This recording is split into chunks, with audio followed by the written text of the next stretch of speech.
You're right. That's Black Falcon, baby. Nah, man, that's Captain America. America, dog. Dog.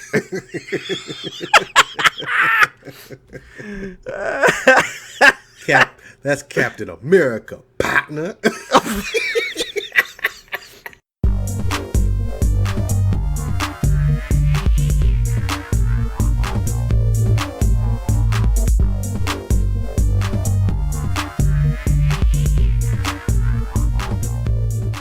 Player 2 has entered the podcast. Welcome back, people, to Player 2 has entered the podcast. I am your co-host, Michael Peterson, a.k.a. MC Paperstacks, and with me, as always, is my co-host with the co-most, Derrick Murkison, a.k.a. Full Metal Merc, a.k.a. Black Falcon, baby. Nah, that's Captain America. Oh man, we're gonna get into I guess Cappy and Winnie here in a few. If you spoilers, I guess if you didn't already guess where it was going, but right, yeah. When we get into it later, it's full on spoilers, so we'll let you know once we start talking about it. You know, timestamps in the description because we're a professional operation around here.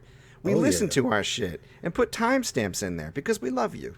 Yeah, but definitely not two random dudes that just decided to do it one day. Yeah, just got bored during the pandemic and was like, want a podcast? Why not? To be fair... And go ahead. Well, no, I was going to let them know this is our first recording on a Friday night. That's right. It's Friday. Which seat will I take? Actually, I'll take this seat because it's the same seat I always sit in front of my computer staring at my notes. Yeah. But no, I was going to say, I've been wanting to do a podcast for kind of the longest time, to be honest. I just never really had the equipment that I needed. And then once I had access to that, like the right partner, you know what I mean? Which is why I'm forever indebted to you, the partner. Because I have a lot of friends. I'm not like a lonely man by any means or stretch or means. I have a lot of family. But I have few people that have the time, the know-how, and the personality to gel with me on the podcast like you do. And I knew as we were becoming fast friends, I was like, I had that hankering. I was like, you know, because I always come back to it every couple months, like, man, I really want to do that podcast. I just love talking about video games. Derrick's the man. He's the man that's going to make this thing work. And you were.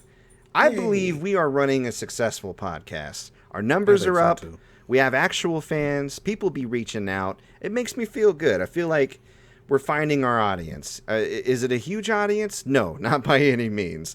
But it's a sexy audience. Oh, hell yeah. Super sexy. Yes. Keep sending in those pics, by the way. I'm married, and I'm going to immediately delete them. But I'll glance at them for you, so don't worry about that.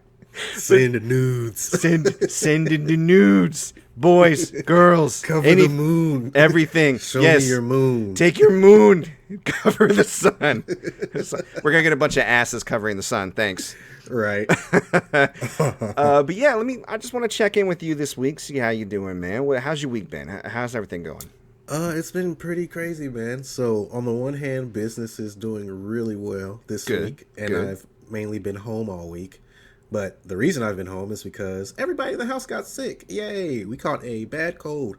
Nora came home from daycare, kissing on me, kissing on her mom, kissing on her auntie. Everybody's sick. Damn. And so, you know, stuffy, mucus, all that good stuff. Great. And of course, Vicky, she has, you know, asthma and she's anemic. She has so many other pre-existing conditions that she got the worst. She developed a little bit of bronchitis. Yikes. And and she has bronchial asthma, so it's not great for her.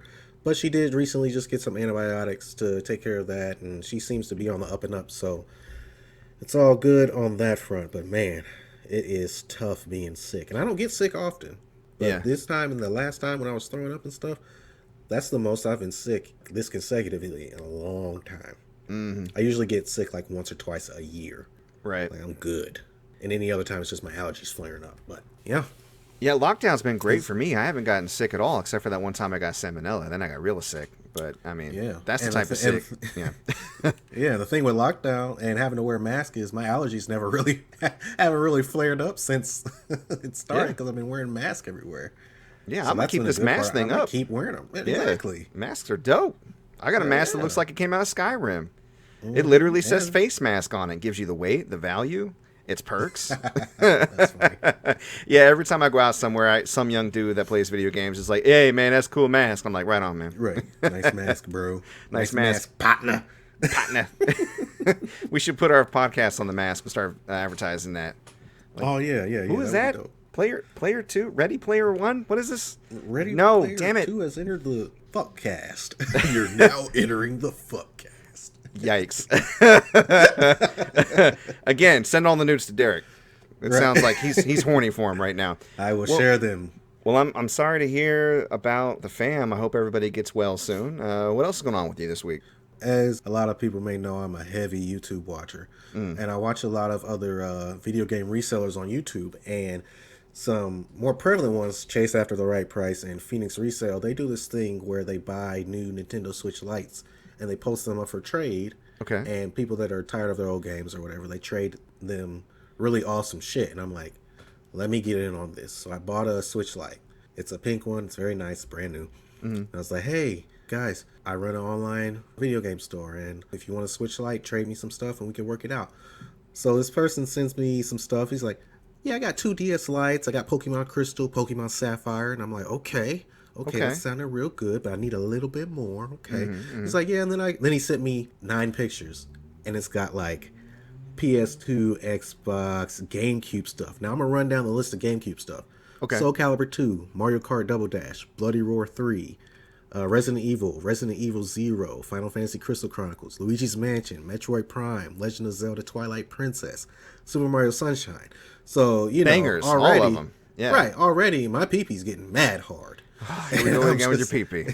Yes. And I'm like... Your resale pee-pee.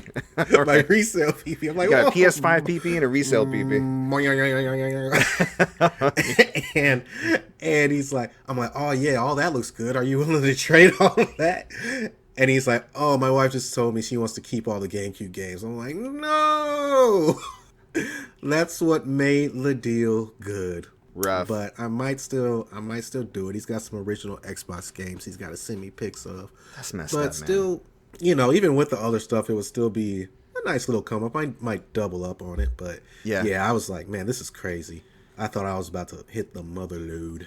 Yeah. Well, it sounds like you might have yourself a good contact there. They seem to be down to trade or whatever. So it's always good to have somebody like that you know. So I was like, why are you sending pictures of these? I told Vicky, I said, why are you sending me this porn? And you don't, and I can't yank it to it, man. That sounds like there was this old Chris Rock bit about taxes. He was like, why are you even showing me the full check? Just show me what I'm getting, man. Don't show me the gross amount and then the amount of don't take off the clothes and don't fuck me. I was like, all right, fair enough. Basically. But yeah, so that was just a funny little story. Vicky was getting annoyed because I sound too much like my dad, making inappropriate jokes and stuff. I was like, my dad would say something similar, but he'd probably be like, this man will send me these pictures, about to give me a boner, flip this whole car over. Damn. Right? Okay. When you think about it, when you really think about it, you're inside the car. No, that thing punched through the floor for she sure. was tired of it. Yeah, I do this. I do a similar thing. My whole goal as a dad is to make the most inappropriate joke I can that will go over Ben's head and hit Kristen right smack in the face, and it makes her so mad. Like, I'll say, I mean, it's especially easy when you have such an innocent child, like, saying things, and I'll just twist it around, and it goes way over his head, but she's like, don't you say that. Right, not terrible. In this house. Not in this house. It definitely in this house, though. I mean, it sounds like both of us. We're sophomoric with our humor.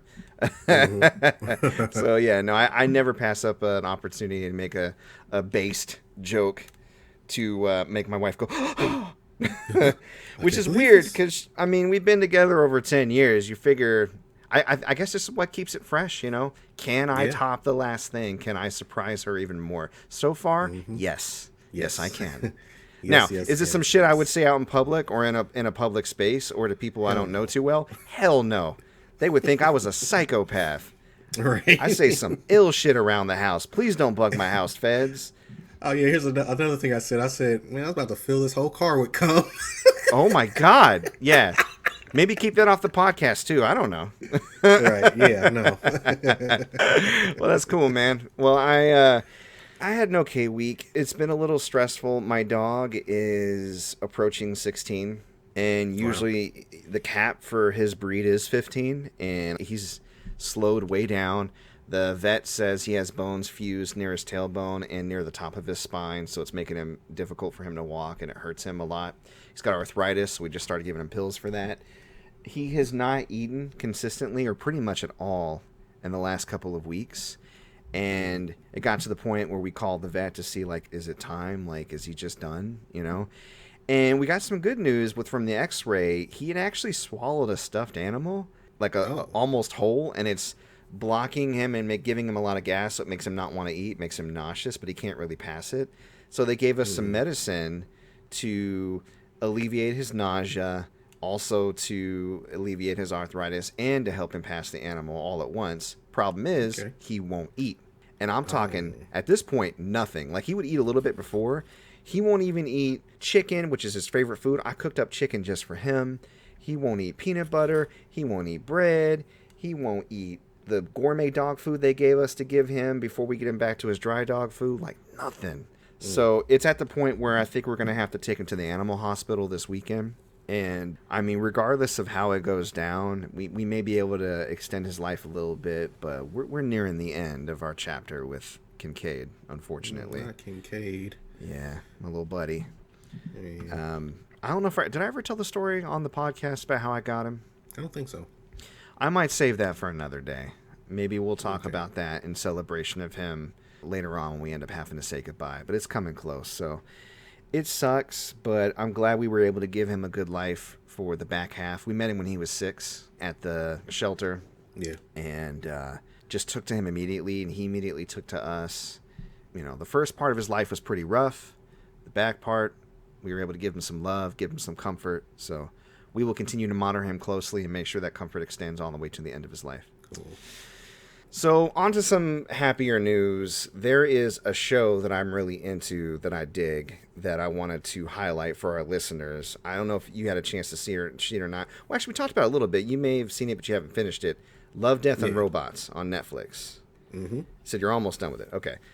It reminds me a lot of the Animatrix because it's a collection of different animated shorts with different animation styles. And it is way wackier than the Animatrix, though. It is, like, bananas. Yeah. It's crazy sci-fi. It's very adult. There's a lot of gore. There's some nudity. And there's other stuff. So not for the kids, definitely. But I loved it. I thought it was just fucking wild. And season 2 is coming May 14th. So I would recommend it to people out there. I don't know, what your opinion is on it. Maybe you can let me know what you think of it while I eat this burrito that my wife just handed me. Yeah, man. Literally, a lot of that stuff that I've seen so far is pretty dope. One in particular that I remember was the farm episode where they're like trying to protect their crops or something, and it turns out that they're like one of many different farms on this alien planet where there are bugs trying to attack. Yeah, it's just a bunch of crazy little weird stories. My favorite one, though, was the episode where they had like this underground fight club, but instead of regular fighters, you telepathically controlled like some sort of monster or robot. And it really looked like it could be a dope movie or a video game. Like, it was really, really cool. So if you're into like really weird shit, Love, Death, and Robots is dope, and anime and shit. That's something I would definitely watch if I was any of our listeners. It's very interesting.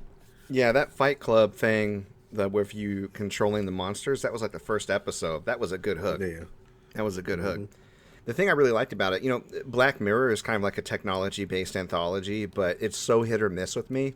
I don't think there was a single episode of Love, Death, and Robots I didn't like. Yeah. I mean, you could argue that some of the episodes are better than others, but yeah, I think they were all pretty solid, so cool. Yeah. Well, I think it might be about that time for Falcon and Winnie. Oh, baby. The finale. I am so ready for Falcon and Winnie, the finale. Yeah. So, again, just like before, we don't have to go through the episode beat by beat. In fact, what I wanted to do was kind of talk about the things I liked and the things I didn't like, and just kind of, bounce off each other like that. But the main thing, the huge drop, I'm talking the swerve. Sam's sister was Mephisto all along. Holy shit. No. You never seen it coming. I cannot believe this. I cannot believe this. Obviously, I'm bullshitting, but Right. I mean, tell me what you thought. What was, I mean, let's start with what if there was anything about the show or the episode that you didn't like. Let's start with that. What are the things you didn't like? The things that I did not like, or things that I didn't like with the show as a whole. Carly is not a compelling antagonist at all. She is by far the weakest part of the show. I just did not care about her. And what ended up happening with her, I was like, okay, great. Moving on to the next thing. And I have thoughts on that. Yeah, before I think that's about it. Like the lack of a compelling antagonist was just good. Was just, I love John Walker. Mm-hmm. The actor killed it, crushed it. Oh, Wyatt Russell? Yeah, oh my God. Yeah. Bucky and Anthony Mackie and Sebastian Stan killed it, crushed it. Mm-hmm. Like everybody except for Carly. She just did it. I'm sorry. She just did not do it for me. Well, I'm sorry. I will say this. There's a lot of cut content with the Flag Smashers because originally there was like a pandemic that the GRC was orchestrating to help eliminate extra people or make people sick. That's why they were collecting vaccines in earlier episodes. But they cut the pandemic storyline because of the real world pandemic. That also pulls back a lot of... I mean, I already kind of sympathize with Flag Smashers because I kind of get where they're coming from. But it really kind of drove it home that they were benevolent and trying to help people with the whole pandemic when that was still a thing. So I will say that. Yeah. I feel like they did Carly a bit dirty at the end. I don't like how her whole thing wrapped up. And again, because of the cut content, I think that kind of pulled back from her. Yeah. And I'm still kind of thinking about the whole centrist. I mean, I agree with what you want to accomplish, but not your methods. I mean, that was a quote from Dr. King, actually. That was what white liberals used to say to him. So I was just like, man, they really kind of completely blasted past that. That being said, she definitely was going down a dark path, and there really probably was no other conclusion other than to take her out. But what I do like, what they did do, and I don't think this completely salvaged the cut content for Flag Smashers, but that whole speech at the end that Falcon was, or Captain America, I should say now, because now he's Captain America. Amazing speech. Yeah, it was. It was a little heavy-handed, but I don't know if there was a better way to deliver it, to be honest. And I felt like it was a really good. Had to be. It was a really good cap, no pun intended, to his character. No cap. Yeah, but it was a good cap to his character as far as his character arc, and I'll explain that in more detail later on. But I just want to get to the fact that he said, "Don't call them terrorists. Stop labeling people because it stops you from needing to understand them as people." Think about why she got to that point. And again, if there was this whole pandemic thing, I think that would have pushed it further. But even without that, why was she worrying about displaced peoples and post-blip what was happening, right? Why was she caring about these governments and the people with all this money and power, not really using it to help everyone, but just whoever they chose, right? Right. So I get where you're coming from. I kind of almost don't want to blame the show because of current world events affecting the story and what they decide to leave in, what they decide to cut out. But that's my 2 cents. So, all right. Well, let's just shoot to the things we like then. What were the things you loved about the last episode? I love the suit. I love Falcon's new suit. The wings were great. The fact that he got a couple of extra red wings was dope. And he was working it, man. Like, no super serum, but he's still putting in work. Had his little fight against Batroc, the Leaper. Sam was working it, man. He's doing them backflips and shit. Them side flips. When he went up against that helicopter, that move he did where he threw the shield, it bounced back, then he flew through the helicopter and knocked dude out. I was like, oh, shit, Sam. And there are a lot of good lines in this episode, specifically when Sam got knocked into the water and he was like, oh, you earned this ass whooping, ass. You know, earned this ass whooping. I was like, hell yeah. Yeah, that helicopter part was like simultaneously a thing I liked and didn't like. Right. But I'll get into that later. I agree with you. I was trying to stuff my mouth with burritos because I got handed my dinner basically while we were recording. But the episode was very reminiscent of The Dark Knight. Oh yeah, how so? Like, well, one, it was dark as hell. Sam entering the building through the upper windows, something very Batman-ish. The hostages in the trucks and putting the little bomb on the truck and everything. It just felt Batman-ish in a way. I don't know. I don't really know how to explain it. When he's carrying Carly away after what happens to her happens, it reminded me of Arkham City. I don't know if you played that, but at the end of the game, spoiler alert for Arkham City, Yeah, the little when the Cain and Joker- Abel moment. Yeah. Yeah, when the Joker's killed, he's carrying the Joker out like that, and it's a image that's used in many, many different forms of media. But yeah, man, what else did I enjoy about this show? John Walker, man. John Walker, this episode, he got his redemption in the eyes of the viewer. Because I was talking to my wife about it. I was like, oh, he got his redemption. I was like, well, he didn't really need to be redeemed for anything specifically. But in our eyes, since he was doing dumb shit, it was like, he's got to do something to redeem himself so we can possibly like him. And when he went to save the hostages on the armored truck, instead of going after Carly, I was like, there it is. He redeemed himself. I can like him now. His great value shield, though. I love how they just showed it dented in and he threw it in and just hit the ground. It's like, yeah man, it's not vibranium. He tried it. That was the definition of you tried it. Yeah. Yeah, well, I'll quickly go over then the stuff that I didn't like and the stuff that I did like. So, okay. The Falcon helicopter hostage thing was awesome. It was a really cool way to show his fighting style with the new suit. The vibranium wings, like the helicopter bouncing off of the shield. However, because there were so many threads to wrap up in this episode, I felt like it was a waste of time. I felt like you could have cut that sequence out and then stretched some other things that felt rushed out a little bit. The fight with Baltrock the Leaper, I felt like that went on too long too, especially since he just came in with his new badass suit. It's like he whooped his ass better with the old suit. You know what I mean? Right. But that's true. They could have established him maybe as a stronger force or presence. I mean, for eagle-eyed viewers, you recall that during the opening scene of Winter Soldier, the one soldier that gave Captain America a whole lot of trouble on that tanker they were trying to take over was the same guy, you know, the Leaper. Right. I get the callback, but again, that just took too long. It took him out of the fight when there was a whole bunch of more important shit happening. And what's funny is he did just leave. He was like, peace, gotta go. Right. Yeah, he did just bounce. He just bounced, and he was like, well, come on, man. So that just kind of got left hanging, which could have been handled differently, I suppose. Yeah. John Walker's arc felt rushed.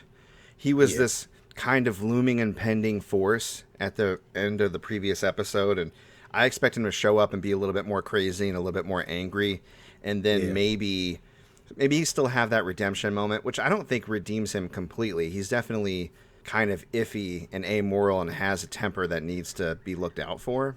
Yeah. But it just felt cheap to put that situation in front of him and then show that he chose the right thing, and then now everybody's cool. And it's just like, yeah, but it just took the weight and the impact out of what he did in the previous episode. Like murdering somebody, getting blood on the shield, and tarnishing the name and everything. They just kind of backtrack that by him going and saving a bunch of politicians, which I'm glad he saved them because they are innocent as far as they were just taken hostage, and that sucks. But I don't have a whole lot of sympathy for politicians right now, so seeing him save a carload of them and that being like his redemption, it's just like, cool. You know what I mean? Yeah. It's government saving government. Happy for you. That said, I did like his whole U.S. agent thing at the end with Valentina. I just wish he had more time. I feel like they built him up really well, and then they just Game of Thrones him at the end. It's like they made this interesting Jamie character, and then they just took it all away. So, I don't know. Again, like you had just mentioned earlier, Carly's end felt like it was rushed. The power broker thing. Yeah. Sharon Carter. Sharon Carter. Sharon Carter is the power broker. Sharon Carter being the power broker is cheap. But here's the thing with that, and I was thinking about it. She keeps calling somebody and reporting to them and saying, "Oh, well, I'm in the CIA now because she got her pardon and they want to give her old job back, and now I have access to all this tech and stuff like that." So it makes me think that maybe the power broker is either not one person, or she just didn't deny she was the power broker, even though she's not actually the power broker. Well, no, I think she was just calling like her assistant or something, because she was like, line up our buyers. It could be, but unless they're completely retconning things, Baron Zemo references the power broker in previous movies as a male and as somebody existed prior to Sharon even needing to go on the run. So, he does? Yeah, if you go back to Civil War. Yeah, I was looking into it because I really, really wanted to be wrong about thinking it was her, and that's why I was convinced it wasn't going to be her. And when they showed it was her, I just didn't accept it. I was like, nope, I'll accept that. Now, her being a bad guy or being turned or joining with the power broker, I could see. So either she is part of the quote-unquote power broker, like the group. Mm-hmm. I don't buy her as the sole power broker. If they really want to go there, okay. But I think, like you said, that's dumb. So Right. I'm withholding judgment on that because I want it to not be dumb. Well, we will see. Yeah. Zemo had a really good wrap-up in episode 5, but he comes back with his butler to kill the last of the Flag Smashers. Okay. Yeah. I wasn't really a big fan of that, but okay. Fair enough. Well, I mean, Zemo's whole thing was super soldiers don't need to exist. No, it fits his character, but it's just... Yeah. It doesn't His seem like butler was able to pull that off.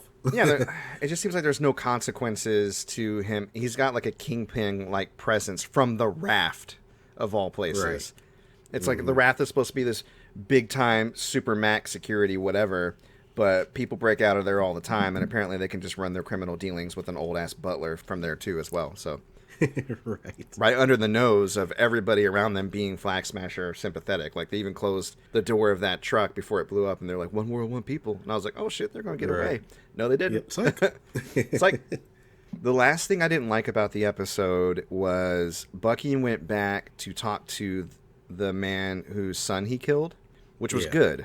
And he had really good acting, and it was really emotional, and he said, "I was the one that killed him." And then they just cut to him leaving. Yeah. And you didn't get the catharsis of the old man working through that. Did he still like him? Are they still friends? They showed him looking at the man through the window of the shop he likes to go to. The man didn't look sad or happy, but the man also didn't see him. They just... Yeah. It was closure in the fact that he turned the book into the psychiatrist and thanked her, and he did what he needed to do. I just wanted a little bit more from that scene, I guess. Maybe I'm just being selfish, but... I don't know. No. I wanted more from it too, man. It was just... Yeah. It seemed... like we've been saying, rushed. Yeah. And like they just forgot about it. And again, I'm not going to let the things I don't like about this episode taint the things I do like and my opinion of the series overall. I still really enjoyed my time with the series. I think taken it as a unit, I think it's great. The things I did like about the last episode, Falcon's ascension to Captain America was great. Yes. I love the suit. Like you said, the suit was awesome. He just busted in like, blah, Captain America. Yeah. I was like, yeah! He looked great. His whole speech to the GRC, talking about how much power they have and what they choose to use it. Again, in this kind of political climate, I'm like, on the one hand, I'm really for everything that he's saying and wanting it to work. And I think that words do matter and ideas matter. Putting ideas out into people's minds, people who speak, thought leaders, like they do matter because nobody was talking about raising the minimum wage or Medicare for all or higher education for everybody, and a lot of these issues, they weren't talking about them in the mainstream until as recently as 2016. You know, like when Bernie Sanders started running for president, and then we got other progressives come up, then we had the Justice Democrat. Like, there are things that were happening to get these ideas out there, and it starts with being able to speak truth to power, and that's what he did. And again, you could say it was ham-fisted or heavy-handed, or you could say it was perfect, or maybe it didn't go far enough. You can say whatever you want. But the fact that they had that scene, and then later on in the show, it affected policy, to me felt naive, but also hopeful at the same time. Mm-hmm. Because I wonder if you could actually stand in front of senators and say that shit and actually have a difference. If it could overcome their beholdenness to their special interests, right? Because most of the time when politicians in the real world make decisions, it has more to do with their rich donors and what benefits them. And then we get the crumbs, right? So with the GRC being a fake government entity and not really understanding the financials of the situation, I liked it still. You know, I let that hopeful part of me watch it and be inspired and go, yeah, that's cool. And it really, it fit Falcon's growth as a character. Like he said, I'm going to be Captain America. I'm a black man wearing the stars and stripes, but I'm going to take charge and I'm going to do my thing. And it got through to Isaiah Bradley, who still, you can see he wears the cynicism on his sleeve. But that part at the end where he took him to the Smithsonian and showed him that they had his own section added for Isaiah Bradley to tell his story, that was cool. Almost fucking cried, man. I did cry. Like, I welled up. Like, I thought that was really sweet. And obviously I had a big impact on Isaiah. I, like, hugged him. It was very emotional. I loved it. Even though there were some threads I would have liked to have been fleshed out a little bit more, there were parts of the story that wrapped up a little bit too neatly. and the pacing of the episode was all over the place. The one through line, or the one constant, I think, was Falcon's growth into Captain America and accepting and transforming that mantle, and Winter Soldier's growth to forgive himself and move past being like a brainwashed killer. Those arcs were handled well. I thought John Walker's arc was set up and carried really well and just kind of face planted, unfortunately, but maybe there's time to redeem that. And yeah, overall, great series. Yeah. If I had to give it a score out of 10, I'd give it a 7. Yeah, I like to do out of 5. I feel like there's too many numbers in 10. Okay. Like 1 is bad, 2 is not the worst, but below average, 3 is average, 4 is good, 5 is fucking perfect. I would give it a 4. Okay. I give it 3.5. Yeah. Okay. Yeah. So we're around the same. Yeah. Again, I mean, taking it as individual episodes, I don't think its sum is as great as its parts, but some of its parts were like, whew, you know what I mean? Like I had so much fun watching the show. So definitely keen to see more. So anything with Isaiah Bradley was dope. Speaking of, after I finished watching it, I go into the bathroom. I'm looking in the mirror, and I've and you know how you were like, you used to work out, man. What happened? Or you used to be ripped. What happened? I didn't say what happened. Like, you did. Yes, you did. No, I didn't say what happened. Did I say what happened? You might have been joking, but you said. Because that sounds so mean. Definitely said it. It does. Like, you used to be beautiful. What happened with your ugly ass? But here I am. I'm standing in the mirror, in front of the mirror, with no shirt on, acting like I'm throwing a Captain America shield. And Vicky's right there. I said, my dumb ass acting like I'm throwing the shield built like Isaiah Bradley.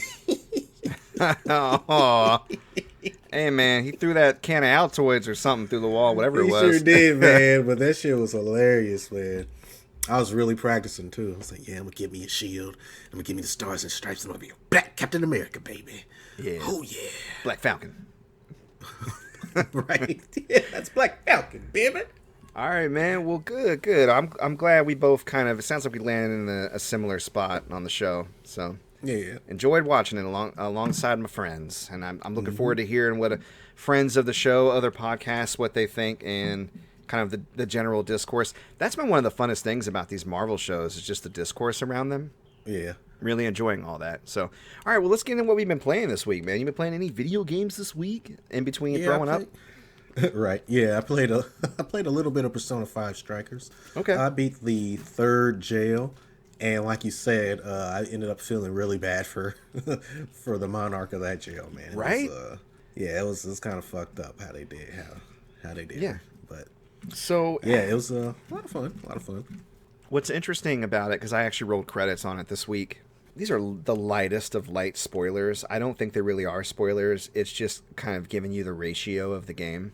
There's 8 jails, and as far as dealing with trauma, which this is a good thing too, because I was worried that it would be too formulaic, because it kind of starts off seeming that way, especially with you having just finished the 3rd jail.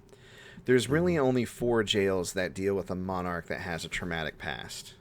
And the other jails serve different story and thematic purposes.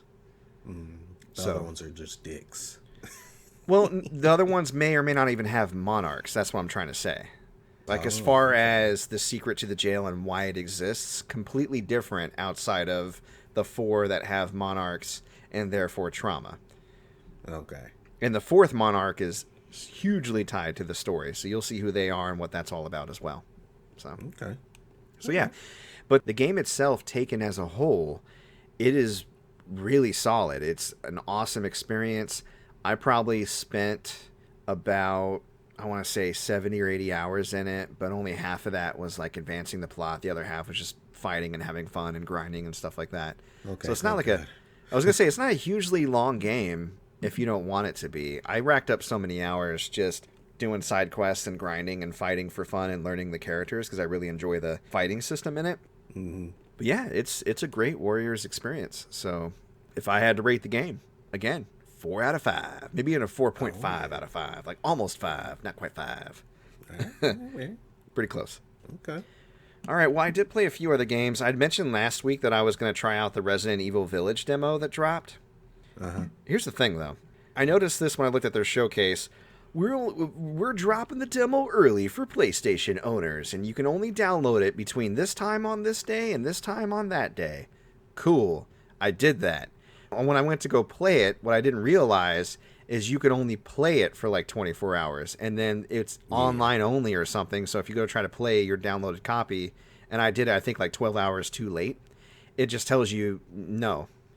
You can only play it. Yeah, you can't play it again for 5 days. And I was like, 5?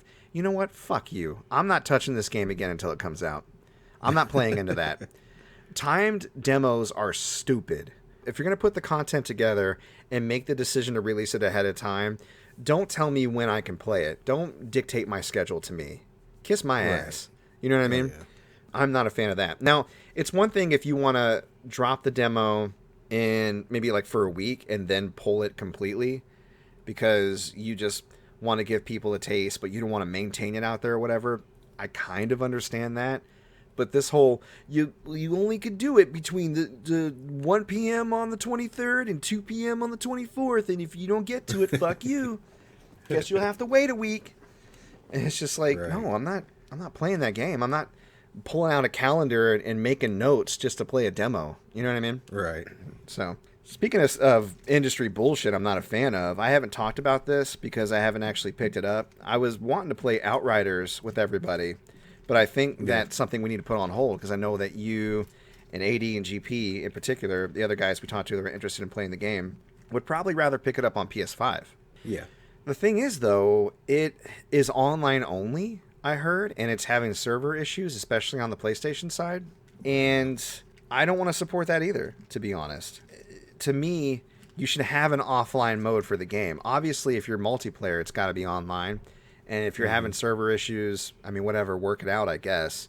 Maybe the game is more popular than you anticipated. But the single-player experience is locked behind always online, too. And I just can't support that.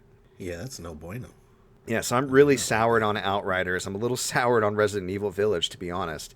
So they'll have to... I'm just pissing you off this week. Yeah, not a fan. Not a fan at all.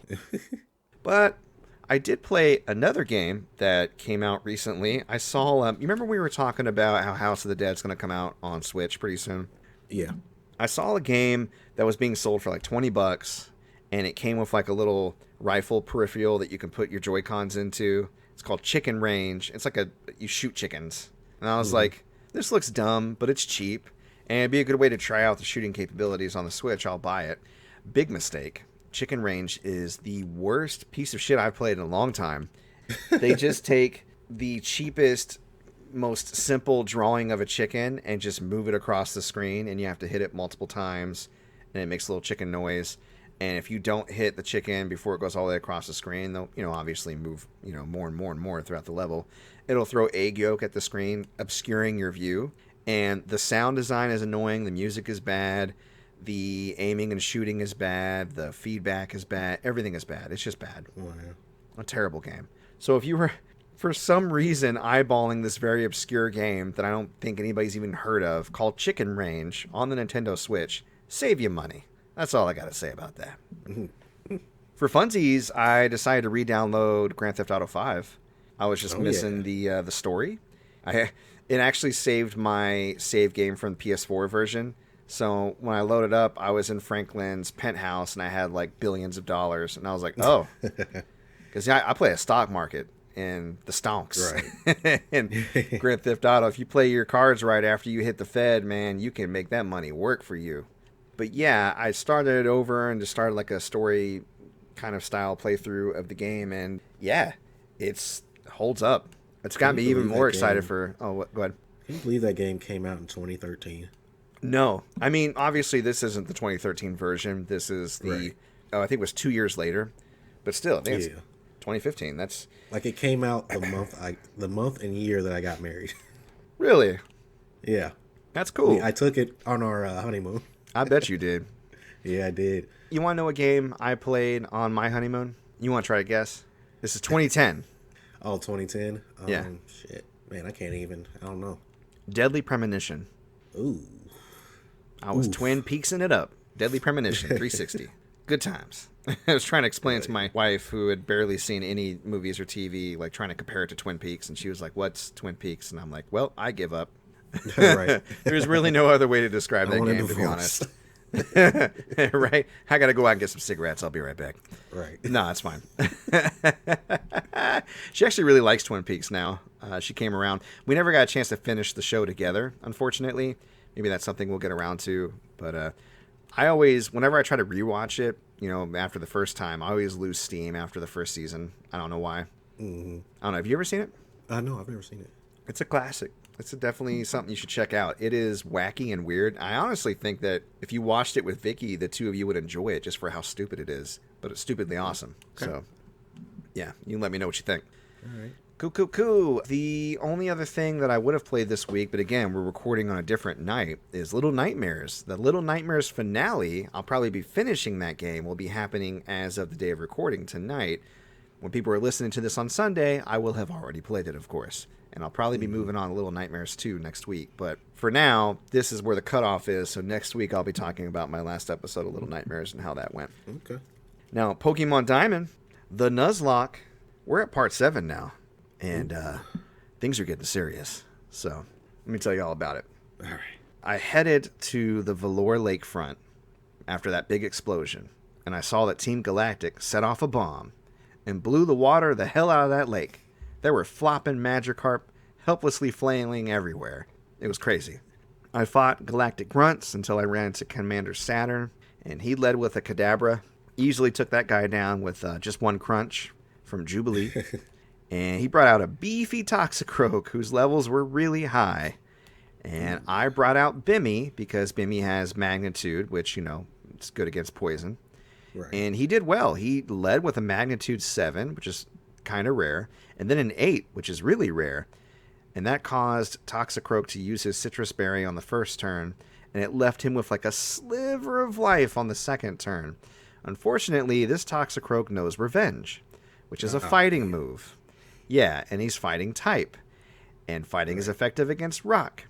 And I had just done a fuck ton of damage to him. So, unfortunately, with the full force of his hurt, he crushed Bimmy to dust. Rest in peace, Bimmy! Bye, Bimmy. We hardly knew ye. Bimmy the Graveler, holding it down. So I brought in Nips, who was also lower level than Toxicroak, but Nips, being a Crobat, super fast, was able to lead with a bite before Toxicroak even had a chance to react. And then I had Goku take out his Bronzor pretty easily. Saturn, after being defeated, mumbled something about already getting what he came for, and he just left. So I flew to Sand Gym to lay Bimmy to rest, and I brought his brother Jimmy into the roster to fill his rocky shoes. We are no longer double dragons. We are Uno dragons. It's just Jimmy. Jimmy the Geodude. No. So I headed towards Verity Lakefront to see how the others were doing. Dawn was there fighting Commander Mars and Team Galactic. So I helped her out by challenging Mars. He had a Golbat that gave Goku a lot of trouble. Poisoned him with Toxic and confused him. And then while he was confused and poisoned, he was just taking air cutters to the face. I managed to heal him with a potion and snap out of confusion long enough to land a killing blow, but it wasn't easy. And then he brought out a Bronzor. And again, I was like, Steel Pokemon, really? I burned him down. Then I used a Hail Mary close combat move on his Pure Ugly, the giant cat dark thing, whatever. And that won the fight. So it worked out okay.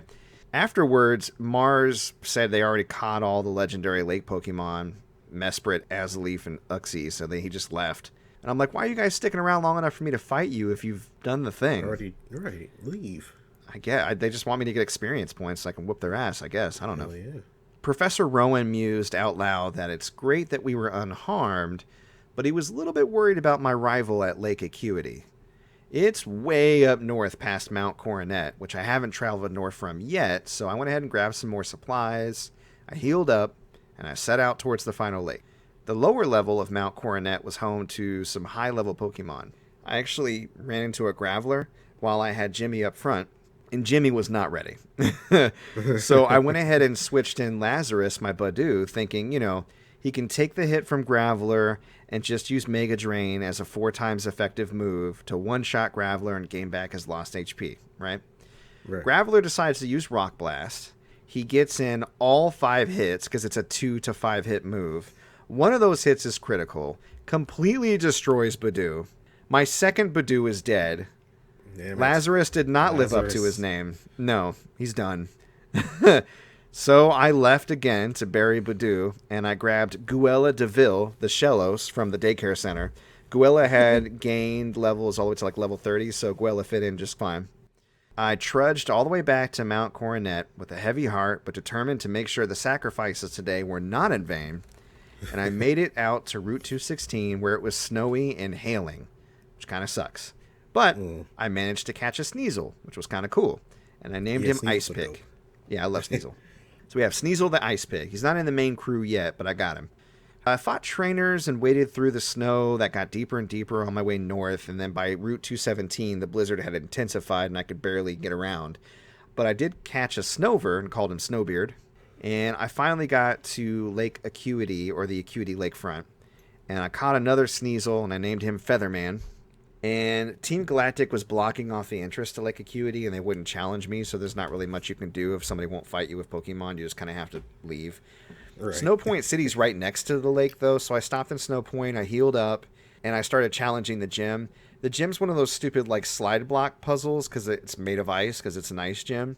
And just like the fucking Steel Gym, they got trainers in there. They're not using ice Pokemon. They're using water Pokemon. Almost took out my damn Infernape. I'm like, what are you doing? I'm in here prepared to fight ice Pokemon. Why do you have a Pelipper, sir? What are you doing with them Weasel Water Pokemon things? Stop it. So, luckily I defeated all the trainers, and all that's left is to challenge the gym leader themselves. So I'll probably do that this week, see how it turns out, and hopefully defeat Team Galactic, and I'll be pretty close to challenging the Elite Four. I think I have this and maybe one other gym I have to challenge, if I recall correctly. So we'll see how that goes next week. You're on your way, man. I am on my way. All right, it's time to get to gaming news. Lots of stuff going on. You had mentioned there's a game coming out. Just dropped the trailer and release date. Is that right? Yeah, so fans of the Tales of series, rejoice. We finally got some news on Tales of Arise. Arise. And a new trailer. It's coming out September 10th this year for PS4, PS5, Xbox One, and the Series X.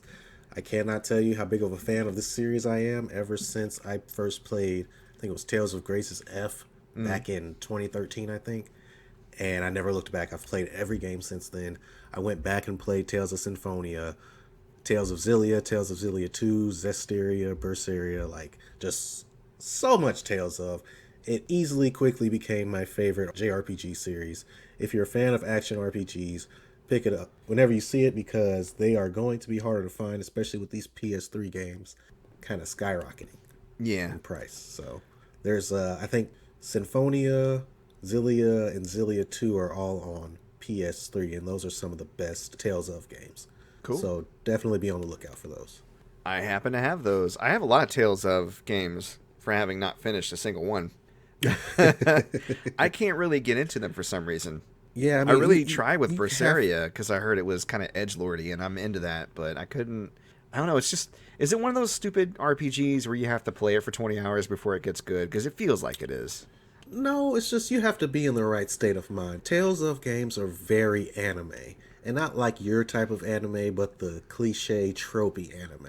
So that's probably why you have an issue trying to play through them. I can see that becoming an issue. Fair enough. Yeah. Well, all right. Well, fans of Tales of Rejoice, Arise is coming to a console Arise, near chicken. you. Arise, chicken. Arise. Arise.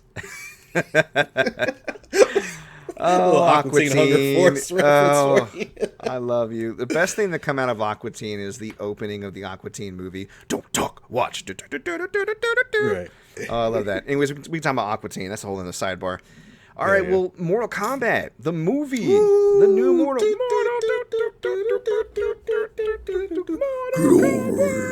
So it came out. It's on HBO Max and in theaters. You watch it on HBO, or did you go out to the theater? HBO. Me too. Damn theater. I ain't going no damn theater. It would have been cool to see at the theater. This is the type of movie you want to see in the theater. This and, like, obviously Godzilla vs. Kong. But, yeah, I saw it's HBO Max, and I gotta say, I enjoyed it. But what'd you think? I enjoyed it. It is not a good movie. Oh no! Let's get that. Yeah, let's get that out of the way. It is no, the not script a good is movie. garage. Oh my Oh, god, it's terrible. And it's got Most of the pacing dialogue issues. is not good. Yeah, The acting, over half the actors cannot act. really, I thought the acting was one of the good things about it. I was into the acting. I'll tell you who I have issues with later. But Yeah, I have an issue with Cole, I would say. I think he's. oh yeah. Every time he got on the screen, I was just like, yeah, Cole sucks. Anyways, Spoilers for Mortal Kombat. yeah, we're The definitely movie we're gonna 2021. get into it for sure. So if you haven't, go watch it and then come back and listen to this part. Skip it. Skip to the next news thing. But again, I guess we could talk about the things we didn't like. Already, it sounds like we both didn't like. You said the dialogue is what you didn't like. The dialogue, the writing. I was liked- not good for some characters. I it was liked a good, lot of the but- dialogue, especially everything that came out of Kano's mouth. Yeah, But everything out of Kano's mouth. was gold. Beautiful. Yeah. It was like Aussie Beautiful, Man fit the Reviews character. plays Kano. He's like, fucking, fuck off. I was like, yes. Hell yeah. You fucking beauty. Oh my god, It was just Kano so really it was just stole so the show. cheesy. It No, was I so know. cheesy. I know. And man, he got his ass whooped all movie, but he would not stop He sure talking did. shit. When Man. Liu Kang was doing the down sweep kick, He's like, all right, put your shirt on, Magic Mike. I was like, this is a straight up, like, this is the game. It was- this no, is it was- the game. This is it was- someone spamming. It was fan servicey as shit. I mean, which, yeah. again, as a fan of Mortal Kombat, it's for me. I had so much fun with the movie. I can recognize if someone doesn't know anything about Mortal Kombat or is not a fan of Mortal Kombat. I don't think you should waste your time unless you just want to, like, watch all Kano scenes, because I think that's just fun regardless of who you are. But it definitely was... Do you know how, like, when somebody's defeated and they kind of, like, wobble in the air waiting to have a fatality done on them? We did that. Do you know how, like, everybody has weird, inexplicable powers? We explain it away, kind of lazily, but whatever. You'll accept it. Oh, yeah. Especially in Jax's case. Do you know how they say finish him and fatality and then flawless victory? We say all those things. Finish him. Your soul is mine. Flawless victory. Fatality. Flawless victory. Flawless victory. So... introducing characters to be like, this is a character that you know, they're gonna die. Look, and the true to game fatalities, like when Kung Lao did his little saw blade thing. Oh my god, I fucking squealed. Dope. I squealed, man. I was like, I did it. Because that's my absolute favorite fatality from the game. It's funny. That's my favorite one. I was thinking something when I was thinking about the pacing of the movie and the length of it, because it's just under 2 hours. It's like an hour and 50 minutes. So it's, which to me, whenever I see that, great. as an old man, I'm always like, oh, that's good. That's good. That's good. Right. But now I kind of wish this movie did have more room to breathe. But even more than that, and it's funny because as I was thinking this, I saw some feedback about the movie today that kind of said something similar. So I want to say it was my idea originally, but because I heard it from someone else, I don't want to sit there and say like no one else has thought of this, because clearly other people have thought about this. But watching this movie made me feel like there needs to be an MKCU. Yeah. I thought it would have been so much cooler if you gave individual movies to characters in the Mortal Kombat franchise to set up the world, because it's just the opening with Scorpion and his backstory was enough for me to like, I want a Scorpion movie. That's it. Just a Scorpion movie, please. Right? And that way, what we just saw could have done even less introductions and more tournament stuff, but we would have been already familiar with and attached to these characters. I doubt they're going to do something like that because they're not Marvel. Not with that. Yeah, you don't even want that. I kind of want that. I don't think the characters have enough in the history of their lore to warrant individual movies. Well, here's why. We have lore stemming 3 decades. We have more characters than in Smash, if you can believe it, as far as like the history of characters. Now, that's including a lot of joke characters, but that's including a lot of actual cool, interesting characters as well. There's all of this rich history as far as like the other realms and the past tournaments and lore, and just getting a glimpse of what they could do with the single character by looking at Scorpion's whole arc. You kind of jump in the middle of Scorpion and Sub-Zero's story, because Sub-Zero's there to eradicate his clan, and he's like, for the Lin Kuei. And somebody what mentioned happened before that. that's what I was going to say. Somebody mentioned online that was like, it's interesting to see Scorpion as the good guy for once. And I was like, but was he though? Right. Because I'm wondering, Sub-Zero, you don't just roll up on somebody's family like, I'm going to eradicate you, all your homies, the bloodline, the clan, everybody's getting some. If you did nothing. Like, I'm not saying Scorpion had that coming to him. Maybe it was over retaliation, but something happened to the Lin Kuei, and Scorpion was involved. That's all I'm saying. So, going further back and, like, looking at this blood feud and, like, his storied history, maybe he's in the Nether Realm towards the end of his film, figuring out his powers. I feel like there's enough there for a Scorpion movie or a Scorpion there's Sub-Zero definitely enough movie. there for a Scorpion movie. Then you have Sonya Blade and Jax. Like, they have their whole history with the armed forces and researching after Jax kills somebody who's meant to be a champion, researching that. That would be less It's Always Sunny in Philadelphia in front of the conspiracy board like she was in her trailer. Like, and then, and of course, Mortal Kombat. She was giving Cole gold, by the way. She was giving him conspiracy psycho gold, and he was just like, hell yeah. He was just like, yeah, really? Are you serious Cool, about bro. this? Cool, bro. I'm like, fucking Cole, man. You believe me now? Well, yeah. Yeah, I guess I believe you or whatever. 6-foot reptile just attacked me. You know? That was crazy, bro. Did you see that? Oh my god, I'm an MMA fighter and I suck. Anyways. Right? Yeah. He was trash. He was That winning could have been that its whole fight. movie. He was Kano. winning that first fight. Right. Kano, his whole history with the Black Dragons and Cabal and just being a son of a bitch. I want that movie. Yeah. Yeah. So Okay. and then Okay. of course and then you have Kung Lao and Liu Kang and their relationship as being monks and their whole training and their history and their friendship would have brought a lot more weight to Kung Lao dying. You know what I mean? And then of course you have I was Shang very Tsung. upset. Shang Tsung and maybe the history between him and the gods and why he wants to break all those rules and his soul sucking and gathering all the dark forces towards him. That's a movie. Like, I'm Your telling you, friend's about to get his soul sucked. if you go all the way back to 2010, if you go all the way, I'm sorry, I was just thinking about something that could fit just as well as a porn. If you could go all the way back to 2010, prior to Iron Man, and predict how that would have went, you know what I mean? You couldn't. Mm-hmm. I thought it was perfect casting when I heard that Robert Downey was going to be Iron Man, but I wasn't an Iron Man fan. I knew about him, but I wasn't like, oh my god. I was like, Wolverine movie, because it was all X-Men, Spider-Man. I was excited because I saw the animated series back in the day. I was like, I am Iron Man. I definitely wasn't excited for a Thor movie. I was like, this is bullshit, you know? And the Hulk movie was cool, but Hulk is Hulk. You know, there's only so many ways to tell that story. But it culminated into this awesome thing because a lot of planning and effort went into it. Mortal Kombat could have the same thing if they wanted it. There's enough there to expound upon. It's dumb as hell. But again, if you break down the base components of Marvel movies, they're dumb as fuck, but they make you care about the characters. So I feel like it could work. I don't know. I'm just saying. Okay. I'll give you some of them. Yeah. I wouldn't watch all... Well, I would watch all of them, obviously, but... Look, the point is, there was no techno in the Mortal Kombat movie. 0 out of 10. Okay? Don't go see it. I want to talk about some of the characters and some of the fights. Okay. Because, first off, Cole. Yeah. At first, him existing was just on my nerves. But then, he's a descendant of Scorpion. So I'm like, okay, thank you. He's not a random character. He has some purpose here. But the fact that he's the chosen one and they're going to win Mortal Kombat because of him.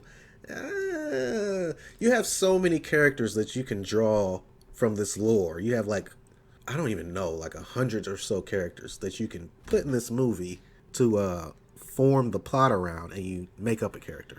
I was okay with that because it's not like we haven't explored MK babies like in Mortal Kombat 10. There was That's true. There was Johnny Cage's kid. There was Sub-Zero's kid, I think. I would have loved if he was like Takeda or something, because I loved playing as him. Yeah. Loved it. Yeah, but I was okay with like a kid of a major character because that's been explored in the game, so it felt like it fit, I guess. Right. So, but the characterization himself, he was a family man, and I did not was an orphan from the south side of Chicago with an accent, and I bought absolutely none of that shit. I know he had no personality. I was like, that's his. Like Vicky was watching it with me. She's like, why is he hanging all over this little girl? Like, that's not appropriate. Like, you couldn't even tell that was supposed to be his daughter. You're right. They didn't really establish that very well in the beginning. It wasn't until like he kissed his wife when they were at that ice cream stand where I was like, oh, this is a family. Okay. Exactly. And I was like, wow, that's terrible. If I can't tell that that's his daughter and he's like with this person, like it doesn't make any sense. Yeah. But yeah, his wife, when she was there helping him out, I was like, is that his doctor? Or... Right, is that his friend? Yeah, I don't watch his fights anymore. Gotta go. Will they, won't they? Yeah. Like, I don't know. And yeah, his character was so bland and lame, and he didn't have anything cool to say or do. His power was super lame. Yeah, he can make armor and tonfas. Cool. Yeah. His fight with Goro was dope, though. I like that a lot. It was, but I don't buy for one fucking second that he took out Goro. That armor, was reinforced. He could take the blows. I don't give a fuck what it was. It was force redistribution, homie. This is Goro. Yeah. Goro. He should have already been dead from all the hits he was taking from Goro, honestly. Mm-hmm. But yeah, that's.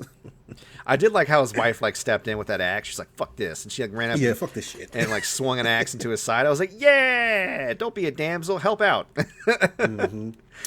Yeah, there were a lot of little Easter eggs. I saw Nightwolf, Kodokan. Mm-hmm. Kodokan was cool. Baraka. Yeah, Kano liked Kodokan. He's like, "Oh, this is my kind of guy right here." Right. Shinnok's amulet was in there, so I was like, okay, we're getting our fan service. Kano tried to steal it. A character that I'm very surprised was in there was Natara.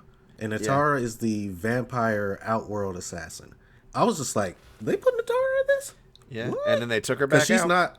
Yeah, she's right, exactly. She's not a legacy character, even though I think she had first appeared in Mortal Kombat Deception, but that was still all the way back in 2005. Yeah. So when I think about Mortal Kombat, though, I'm thinking about 1, 2, and 3 and those characters. So to see a character from the 3D Mortal Kombat games, it a surprise to me. I was You had Reiko, which was just a big doofy looking motherfucker.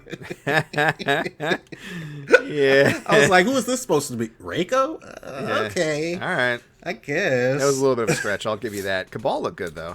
Oh, yeah. Cabal looked amazing, and his fights were amazing. Melina, with her fine ass. Oh, yeah. We can just do the not kissing thing, but she's, woof, girl, come on. No, we can I kiss. want to take you to the movies. Care. We can kiss. Oh, yeah? Bloody mouth and all. Yeah. Oh, man, you about to get your lips bit off. Oh, baby. But no, she was and everybody was complaining, where are her teeth? Ooh. And I'm like, they're gonna show up. Jesus. Yeah. Oh, because of her regular mouth not being. Yeah. No, you can tell the way it was shaped and the scar on the side of her face that it opens up. I mean, come on, man. Right. Yeah. Haven't you seen Itchy the Killer? This is a thing. It's fine. I wasn't a fan of Shang Tsung. Yeah, he didn't have near as much chew the scene presence as the original Shang Tsung. He had some big shoes to fill, for sure. Jax, he was one of the better parts of the movie. He was fun. Yeah, but the way that they explain the powers is when you have a mark of the dragon, which you get from defeating someone else who has the mark. Or just being the chosen one. Yeah. Or just being the chosen one. Or like a descendant, yeah. Yeah, you have to have the mark to awaken your arcana, which is basically your special ability, your magic power, or whatever. Oh, wait, so hey, is it going to be something cool like fireballs? Right. Or something lame like a fucking frisbee? Fireballs. Fucking laser beam. Frisbee hat. he said, it's better than a fireball, though, pussy. But, so, Jax ends up getting his arms ripped off. Or frozen and busted off. Yeah, by Sub-Zero, which is something you can see in the trailer, which is bullshit. Don't put that in the trailer. Yeah, and the monks, for some reason, graft little baby mechanical arms to him. I don't know how they know how to do they this. work so well without any kind of physical therapy. They put in a throwaway line like they are researching all the realm's technology to help your friend. Yeah, and then they just figured out how to do it. But, I can suspend my disbelief only for so long. And I could tell, though, it's no longer suspended. Right. I could tell when they were, because I couldn't tell at first if they were finished with his baby arms. But when I could tell, this is it, I was like, his arcana is that he grows fucking robot arms. And that's exactly what it is. He's trying to lift the boulder off of Sonya. Exactly. He gets Transformer arms. Yeah. And I'm just thinking to myself, so had he not gotten his arms ripped off, would he have gotten metal arms as his arcana? Yeah, I don't know how the arcana thing works. It was a little underbaked. Well. I mean, it did help them lean into the fantastical powers that each of them has, which is kind of cool. But the explanation of arcana was really underbaked. So I feel like that could have We could have given a little bit more time to that and less time to Cole. Maybe just make Sonya and Jax the main characters. Who needs a Cole? Although it was a cool vehicle to bring that Scorpion. So, yeah, Liu Kang and Kung Lao would have been fine. Shaolin Monks movie. Let's go. Let's do it. Yep. Matter of fact, I think we should get together and play through that one day. Oh, yeah, that'd be a lot of fun. I would love to do that. That would be really fun. I love that fucking game. Yeah, put a pin in that. Yeah. Anything else? I think we're done here. Yeah. I think we've exhausted it. It's great. I would say for a fan, it's a 4 out of 5. For the average moviegoer, it's probably a 2 out of 5. Just depends on where you're coming from. I think it's great. I think if you were to rate video game movies, especially if by the criteria of faithfulness to their source material and effort, I would say it goes in the top 10. Yeah. Well, yeah, I mean, that's not a very... No, it's not a prestigious top 10 by any means. Not a... But it gets in there. I will say that I prefer the first movie over this movie, even still. Tests your might. Right. A group of sideshow freaks attacked my fighters.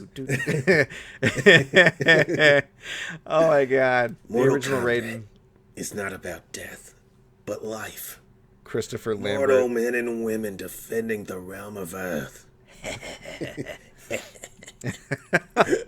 I don't think so. Oh. And the soundtrack was way better. Oh, like Mortal way Kombat better. 1995 is better than Mortal Kombat 2021. Somebody needs to recut this movie with the original soundtrack. Perfect fucking movie. Oh my goodness. And then, at the end we get the tease for Johnny Cage. He's like, "Oh, I'm going to Hollywood. Oh, I'm going to find Johnny Cage." He had a much bigger body. I was like, is it going to be John Cena? Dun, dun, dun, dun. You can't see me. Citizen Cage. But they have 4 more movies planned. Yeah. And they kind of retcon the deaths of all the characters, which I like, because that means we get to see him again, but we also get to see more fatalities. Goro and Sub-Zero, they retcon. I thought he grabbed Melina, too. Did he not grab Melina? I don't know. Shang Tsung shadow absorbed a few different fighters, so we'll see how it actually works. Yeah, it's probably another Cybot. Yeah. And maybe Goro becomes Kentaro. Maybe that's how they... Who knows? Throw that in there. I'm here for it, though. I'll check it out. Yeah. I'm interested. I had fun. Yeah, all right. Good time. Well, let's move it along here before this becomes another 2-hour episode. Oh, my gosh. So, we got some more PlayStation news. PlayStation Plus released a Video Pass logo in Poland. I don't know if they retracted it or not. I feel like they did retract it, but they put it back out. But essentially, it sounds like PlayStation Plus is going to add other media to the service and kind of make that as a competition for Games Pass. It sounds lame at first until you remember that Sony owns Funimation and Crunchyroll, as well as a substantial amount of movies, music, and TV IPs. So if all the intellectual property at Sony's fingertips, if they pour that into the PS Plus subscription without increasing the price, that makes having PS Plus substantially more awesome. Especially for our purposes, especially for yours with your love of anime. So we're going to have to watch this as it develops pretty closely. But we do know that Sony is going to discontinue the sale of movies and TV on its platform soon. And that could coincide with it rolling it out as part of PlayStation Plus pretty soon. So what do you think about that? Cool. I think it's kind of pointless. Okay, fair enough. Yeah, maybe it's something we'll just have to wait and see. Yeah, with all these streaming services and stuff that we're already paying for, I can't imagine there's going to be something that they can put on there that will make someone, oh, wow, this is really worth it. Well, if you don't want to pay for Crunchyroll or Funimation, that's something, because I don't want to pay for those, because I don't love anime enough to have something just for anime. But if it's a part of my PlayStation Plus, that helps me, the casual anime fan. Gotcha. That makes sense. And again, it does serve as a way to divide up some of the media, but it also makes it the service that I'm already going to have more viable. I don't know. Right. Time will tell. We will have to watch it, like I said, to get the full impact of what that actually means. But something for people to keep an eye out for, certainly. Yeah, definitely. As far as the play-at-home lineup goes, they're adding Horizon Zero Dawn Complete Edition.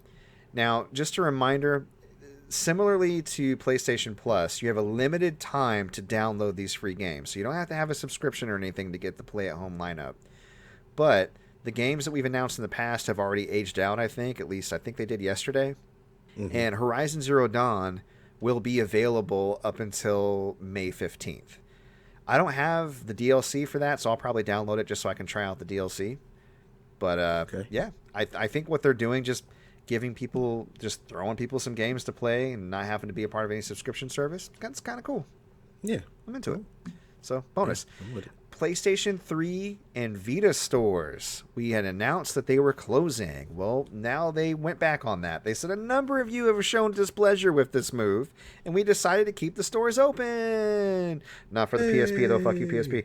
But for PlayStation 3 and Vita. So, for now, because I'm saying for now, because eventually they're going to try to close that shit. But for now, the PlayStation 3 and Vita online stores will stay open. They have not, however, addressed the CMOS issue and whether or not they're going to do a firmware update to fix that. And it was learned this week, the PS5 has the same CMOS problem. If you don't recall from last week, it's a ticking time bomb. There's a battery that tells the time of day, and once it dies, it doesn't let you play any physical or digital media content on that console. Yeah, so... that sucks. Just another thing Sony likes to do to just be the worst this console generation. Yeah. It's their turn. Maybe the PS5 revision will get rid of that issue. Who knows? Or they can just patch it out. They can. That's the thing. They could easily fix it with a firmware update, and we should keep the pressure on them to do that. So there are channels you can at them at via Twitter, and I don't really condone harassing people, but considering you're harassing a bot or a PR collection that wants the feedback, give them the feedback. Tell them the CMOS is bullshit and they should release a firmware update.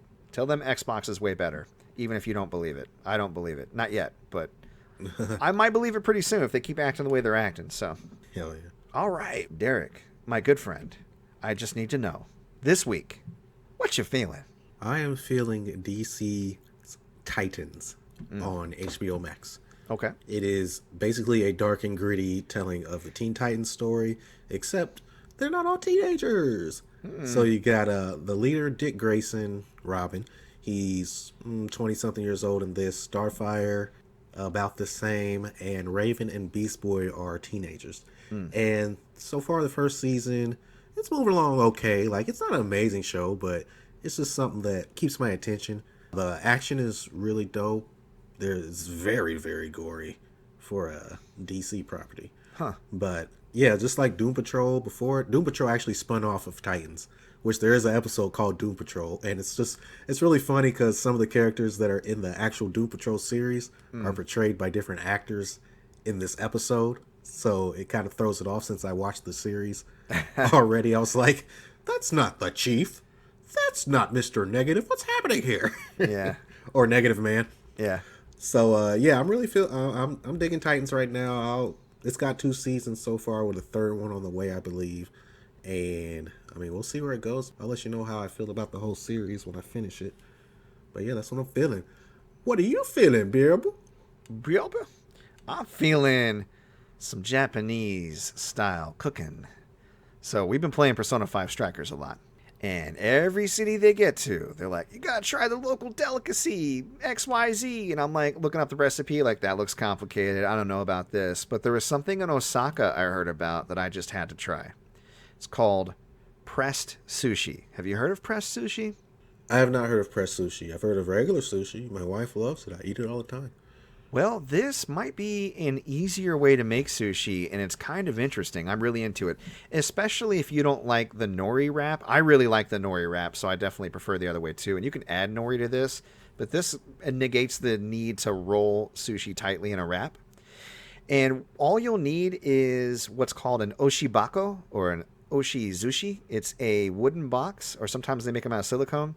The box itself, you want to like rub it down with some vinegar or soak it so it doesn't stick to the rice, obviously. But essentially, it opens on either side, and you set the box down with the lid on the bottom that kind of covers the entire box, and you put down the top of your sushi first. So that could be your fish, your avocado, your egg, whatever you want, right?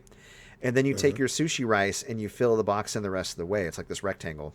And then you take the top, and it actually goes into the box. You put the top on and you press it to form the sushi into the square rectangle shape, right? You press it firmly, you flip it over, you take the top off, and push it down so that actually props the sushi up a little bit in the box.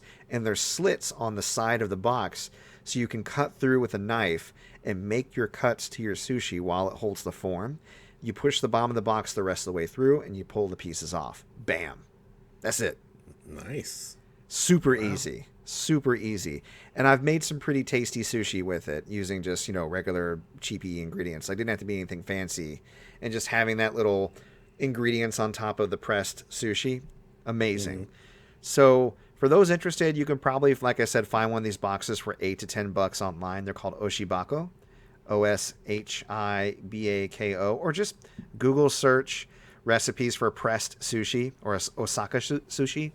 Should be able to find it pretty easily. So for the cooks out there listening to the podcast, if you want to try sushi a different style, give this one a shot. I think you'll like it. It's a lot easier than having to roll the tatami mat over and over again. Right.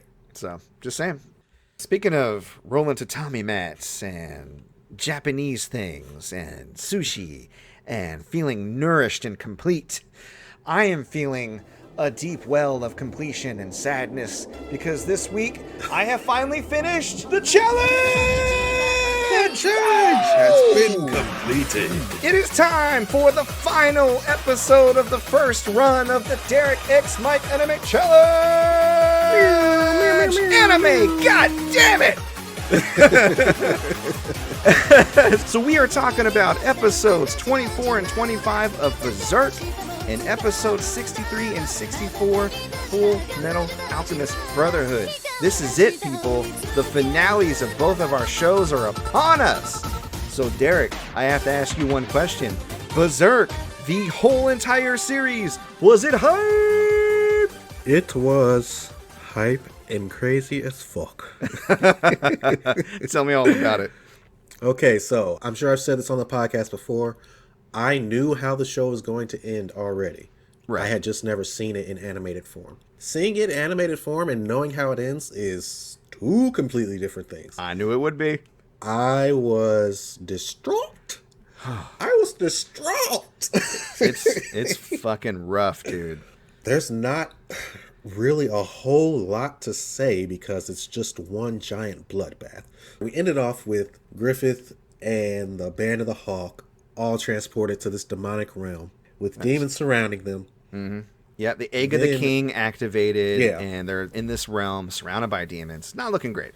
Yeah, and then the 4 archdemons or whatever of the God Hand appear. And they're fucking creepy looking. Yeah, to say the least. Especially the head one. Like he's just a giant brain with a skeleton and a skull and So, anyway, it was so crazy. When I heard him talk, I was like, oh, that's the narrator. In this world. In this world. That's the guy.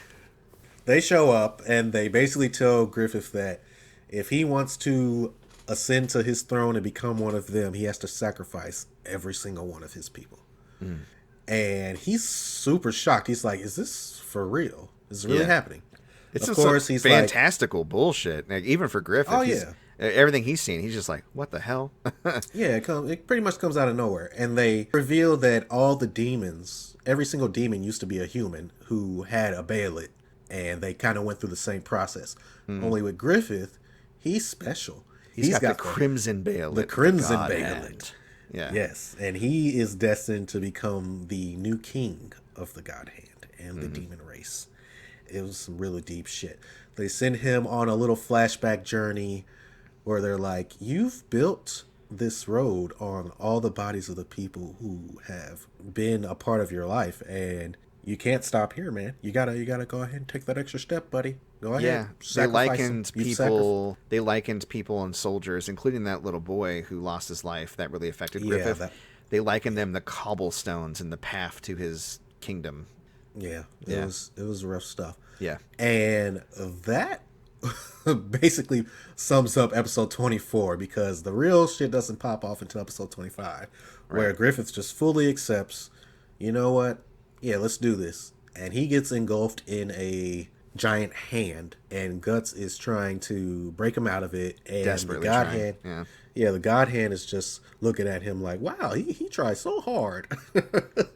Giving it the old college try. Meanwhile, everyone else is being massacred by demons. And they're just varying degrees of disgusting and just cruel. And they're just, they're getting gobbled up, devoured. Yeah, I think it's part of the sacrifice, because if you remember when Griffith finally concedes, he says, I submit to have this happen. Mm-hmm. A brand shoots out and hits every member of the army, including Guts and Casca and the gang. Like, everybody gets a brand on them. And it marks them for sacrifice, which means that they now belong to the demons to be consumed. And so the demons go, time to eat. Right. And while Griffith's in his little incubation chamber transforming into the demon god king. And they're all just doing what they can to fight for their lives. But these demons are OP. Yeah, they are. Well, they're not OP. Well, I mean, they're some pretty of them getting taken down. They're getting taken down, but they're pretty effective. They've just got numbers. Yeah, they got numbers, and they're relentless, and they don't get tired, and they don't get scared. So it's a pretty desperate, hopeless situation. Yeah, Casca is surrounded, and Pippin comes to her rescue when she's about to be killed by a demon. And he's like, you gotta get out of here. She's like, hell no, I'm gonna fight with you. And Judo comes by, swoops her up on a horse, and they just get the hell out of Dodge, and Pippin goes down. I'm like, oh, Pippin, my boy, you hardly said a word. We hardly knew ye. But Pippin's gone, and Casca and Judo are riding off. And I don't know exactly where they think they're running to, because they're in a completely different realm.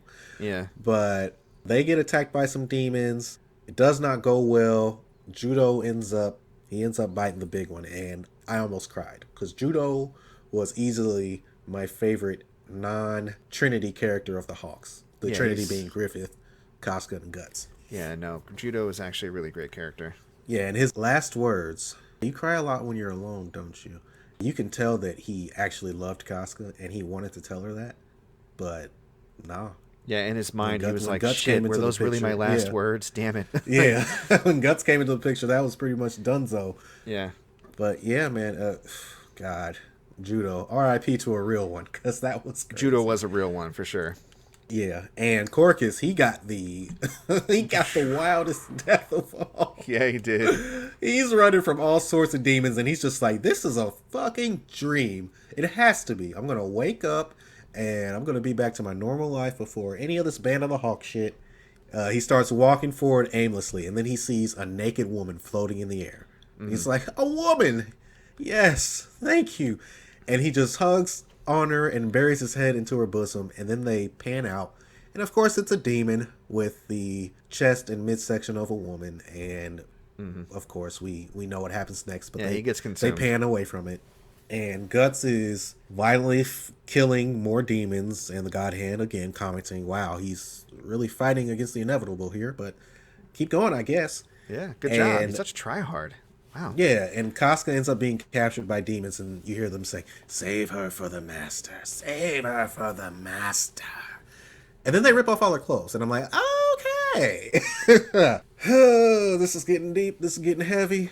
We cut back to Guts. He's killed quite a bit of demons, and I forget the character's name, but he's voiced by the actor who plays Goku. And he's like, what the hell is happening, Captain? What's going on? He's like, Gaston. Look, man. Yeah, Gaston. He's like, what's going on, man? He's like, I don't know. Is anybody else alive? He's like, I don't know, man. This is crazy. And then he ends up getting killed. Yeah. By a demon. Actually, no. He got killed fucking wild. So, literally his head fucking explodes and a demon squirms out of it. And I'm like, oh my God. The demon like burrowed up inside of him and then it exploded alien style. He was like, I was like, oh God. Like at this point, they're just messing with Guts. Right. And then Guts turns around and he sees Pippin. He's like, Pippin, you're alive. Where's everyone else? And of course, Pippin's been dead. He's got the tentacles of a demon in him. And then we see Judo has been consumed by a demon, and Corcus's face is protruding from the demon that ate him. And it's not looking good at all.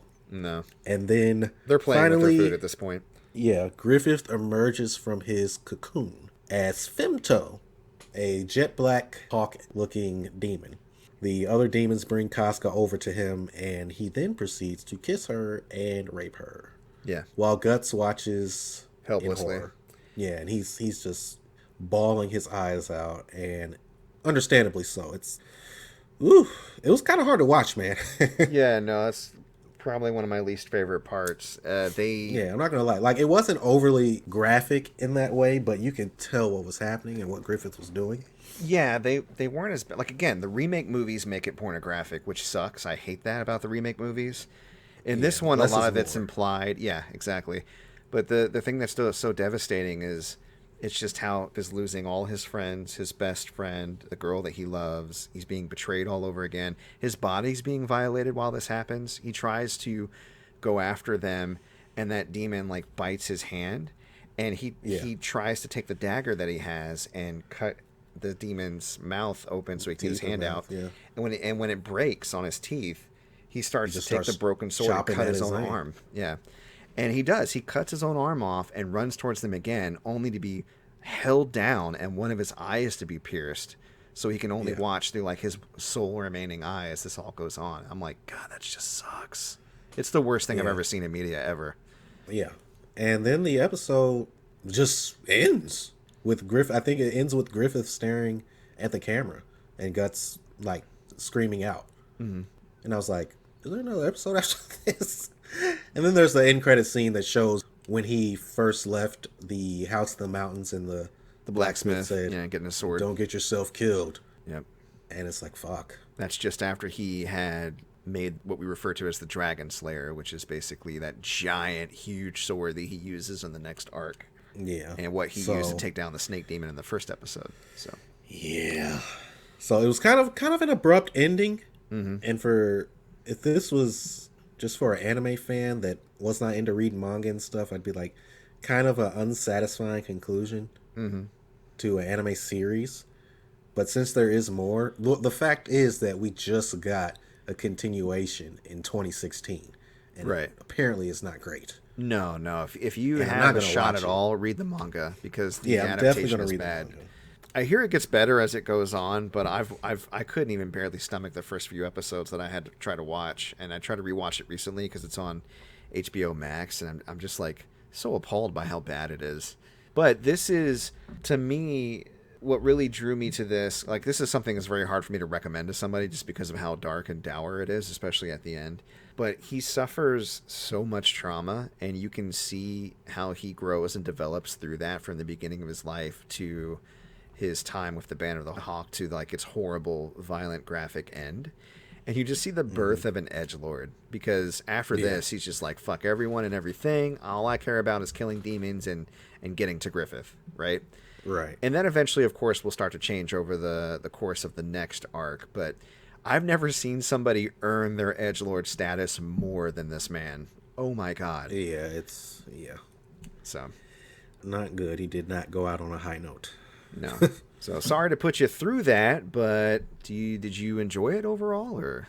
Yeah, I definitely did, man. There was some great characterization, especially with Griffith, Casca, and Guts. Mm-hmm. And, side characters getting some love too. Like, you really got to feel like you were a part of this family, only to get them ripped away from you.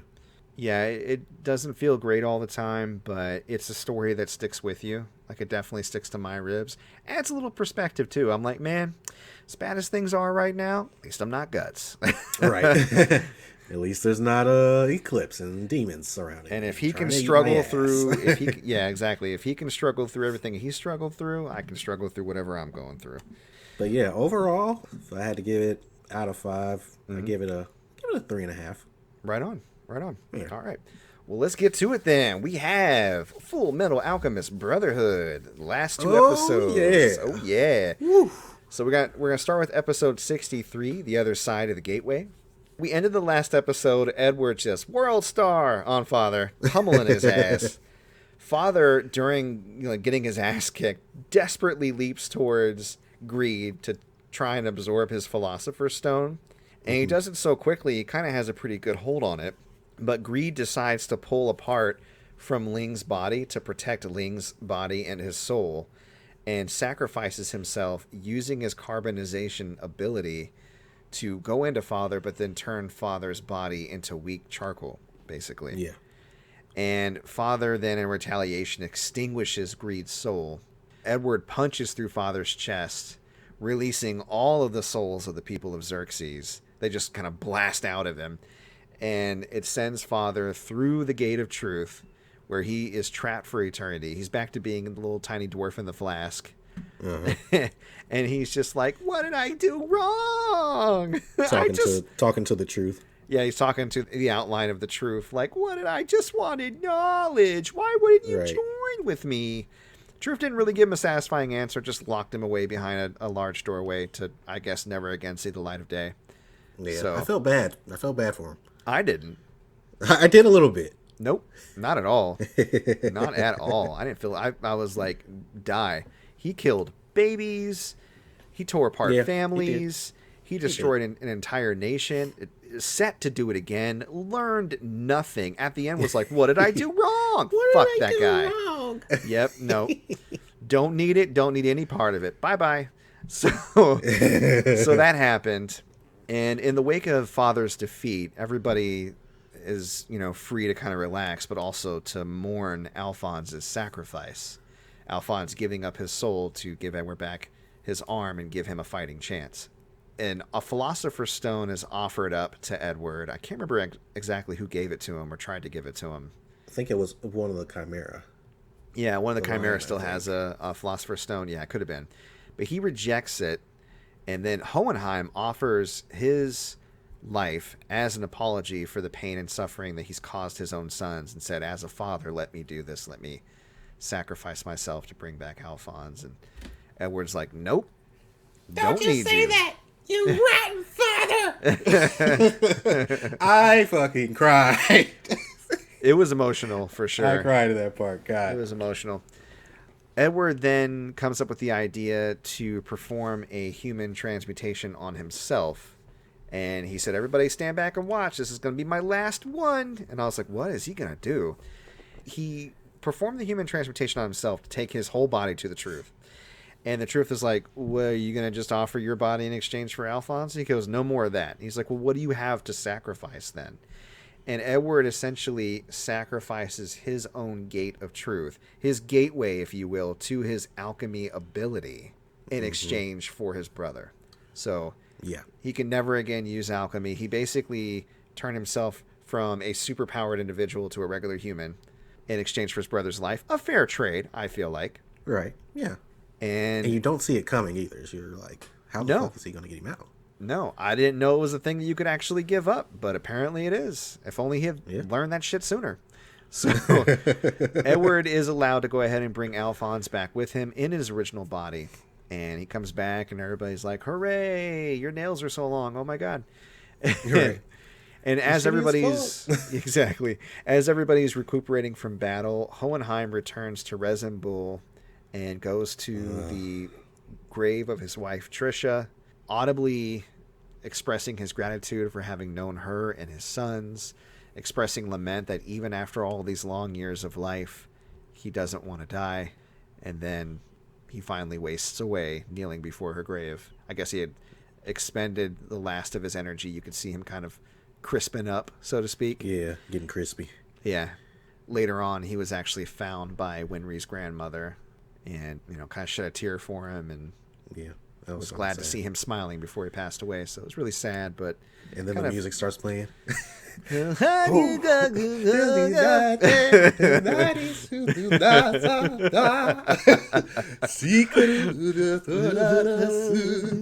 was fucking done. I'm crying now. I gotta admit, Hohenheim's arc hit me harder than I thought it would, and the whole dynamic between him and his sons, and him losing his humanity and then slowly regaining it and realizing what was important a little bit too late, albeit, it was sad. So yeah. And we get to 64. That's more of like a post-show wrap-up type episode, but good stuff. Journey's End. It starts off. Mustang is working towards resolving issues with the Ishvalan people. And while he's doing that, he's approached by Nox and Marco, who offer him a Philosopher's Stone to recover his eyesight. Mustang insists that if he agrees to do this, they have to use it to restore Havoc's legs first, which I thought was really nice. They gave him a call. Yeah. He's like, yo, Havoc. They're like, hey, come to Central. You'll tell me when I get there. Better be worth it. Yeah. Totally worth it, by the way. Right. Meanwhile, Olivier secretly has Scar's wounds treated so that he can assist Miles in rebuilding Ishval. So he's kind of got to be the ambassador, I guess, to help restore and preserve the Ishvalan's people and their culture and their history, which I can't think of anybody better to do that, to be honest. Right. The Elric brothers say farewell to Ling, who promises to take care of May's clan and the other clans once he becomes emperor. And then they return to Rezenbul, where Winry gives them a warm welcome, and by that I mean she starts crying and knocks them both to the ground. Right. It was sweet. Grumman has actually become the Führer, which I didn't see coming. Right. 2 years later, he actually visits Bradley's wife, who has been raising Salim. Salim is now a younger child, having rose up from that fetus that he was made into. Mm-hmm. And Salim seems to actually be a really kind and compassionate kid. He brought up this little bird that was injured, and like, we want to help him. She's like, yeah, we'll get a vet. But Grumman's not like super convinced, and he's like, we're going to have to keep monitoring this guy. And if he shows any signs of being an evil homunculus, well, you know what we got to do. I know, and he says that right to Bradley's wife, to her face, and she just smiles like, I know. I was like, that's not exactly how I would expect you to. I know what it is. Right? Alphonse himself, he decides to travel with Kimberly's former chimeras, Jerzo and Zampano, to Jing and other eastern countries to learn about alchemy and basically the world. He just kind of wants to be stronger in the different disciplines of alchemy and, help out wherever he can. So he's going on his journey with the two chimeras, and the chimeras, inspired by his journey, are going with him to support him and also find a way to get their old bodies back. Which, why would you even? I don't know. If you can transform into a human any time, I don't really see the issue, but whatever. Yeah. It's fine. Yeah. I guess the idea is Alphonse in the east, Edward in the west. They pool their research together, see what they got. So on his way to travel west, as he heads off, he and Winry kind of awkwardly express their love. Basically, Edward turns around from the train and he's like, equivalent exchange, I give half of my life for you if you give half of your life to me. Then he's like, and then Winry's like, no, that's dumb. Idiot. Yeah, I'm going to give 100% of my life to you. And then he's like, oh, Nani? And then she's like, maybe well, 80%, 85, 90? 90's too much. It's cute. They're being awkward, and they're going to have like the biggest, strong-jawedest kids ever because they both have giant square heads. The last scene basically shows a photograph of Ed and Winry, now married with 2 children, accompanied by Alphonse, May, Peninia, and Garfield. And it's cute. Mm-hmm. So you kind of saw it coming. Right. So yeah, I got to say, it ended really strong. Yeah. It ended super strong. It stuck the landing really hard. It stuck the landing harder than Falcon and Winnie. Yeah. But the thing that Falcon and Winnie has on it is Falcon and Winnie is only 6 episodes long. Right. I would say there are a lot of things I like about this show. Like, I really like Olivier and Briggs, but I feel like stuff like Olivier and Briggs could be cut and the story would not change. I'd give you that. And I would really appreciate a shorter version of this. Like, I could see this being a trilogy of movies and be a lot stronger of a story rather than having to sit through 64 episodes. And, of course, it's got its fair share of anime nonsense that I had to kind of roll my eyes past. At its core, it's got a really good story, and I can see why it speaks to a lot of people. I think for a strong anime fan, 4 out of 5. For an average Joe like me, 3 out of 5, I would say. Yeah. But I don't regret watching it. Like, as I finished it, I was like, I'm glad I know that story. That's a good story. So the ending always gets me crying every fucking time. And I've seen it like 9 or 10 times all the way through. I'm excited to go back and watch the original Full Metal Alchemist, the non-Brotherhood version. It's got some. It's completely different, but it's got its merits too. How many episodes is that? Do you recall? I think it's like 54 or 50. It's 50 something, so it's a little bit less. I have to check that out. But yeah, people, that is the end of the Derrick X Mike Anime Challenge. Tune in next week for part 2. Just kidding. Right, we're gonna take a break. Yeah. I do eventually want to get you to watch Cowboy Bebop. Do you have any animes in your head that you want me to watch? Probably Death Note. Death Note. Okay. How many episodes is Death Note? That's 37. Okay, that's doable. I was going to say we should probably just do one each, because I think that would be better than one person trying to speak for a half hour while the other person speaks for 10 minutes. Yeah, right. But being that Cowboy Bebop is about 10 episodes shy of that or so, we might still be able to finish each other's shows. So look forward to the Derrick X Mike Anime Challenge Redux, where we will be pitting Cowboy Bebop versus Death Note. Stay tuned for the announcement of that to begin. I'm sure y'all look forward to it. So, hell yeah! All right, man. Glad you watch it. Yeah, no, I am too. I feel like we're closer. We know each other's favorite animes. We've intimately watched through the whole thing and talked about it. I think that's great. So, yeah, I'm glad we had the idea. I think it was a great idea. Awesome. All right, well, that's the end of our show this week, people. Hope you enjoyed it. We really appreciate you guys coming out. If people are interested in reaching out to you, getting your opinions on good anime to watch, maybe buying a few gamer goodies, possibly more from your store, where can they locate you at? They can check out all of the items I have for sale at ebay.com/str/gamergoodies and more. I'm on Instagram posting stuff at gamergoodiesmore and Twitter at goodies_more. And I've been doing a much better job of posting daily. So I've seen that, yeah. Definitely follow, and I'm going to try and keep it up. Right I gotta on, do a post today, actually. Right on. All right. Well, as far as the podcast goes, you can find us on Facebook if that's where you would prefer. We're on facebook.com/player2 as enter the pod. We maintain the page weekly. We add clips of the show if you just want to grab a small clip. And, of course, we'll post up when new episodes are available. The main hub, every single Sunday we're uploading an episode. That is anchor.fm/player2 as enter the pod. And you can listen to us there or anywhere podcasts are available. That includes Breaker, Google Podcasts, Overcast, Pocket Cast, Radio Public, Apple Podcasts, and Spotify. We have a YouTube channel for the show. That is Player 2 has entered the podcast, and all of our shows and clips will be uploaded there as well. If you'd like to follow me personally, I'm on Twitter at Mike Peterson AL, and I do Twitch streaming weekly, Mondays, Tuesdays, Thursdays, and Fridays. You can catch the schedule on the channel itself. That's twitch.tv/MCPaperstacks. And I archive all my Let's Plays and Twitch streams on MC Paperstacks Plays on YouTube. And that, ladies and gentlemen, is our show. All right. Thanks for tuning in, guys. I can't believe that we finished these shows. It's been forever. It's the end of it's the end of an era. We'll see you next week. Bye-bye. All right. Bye.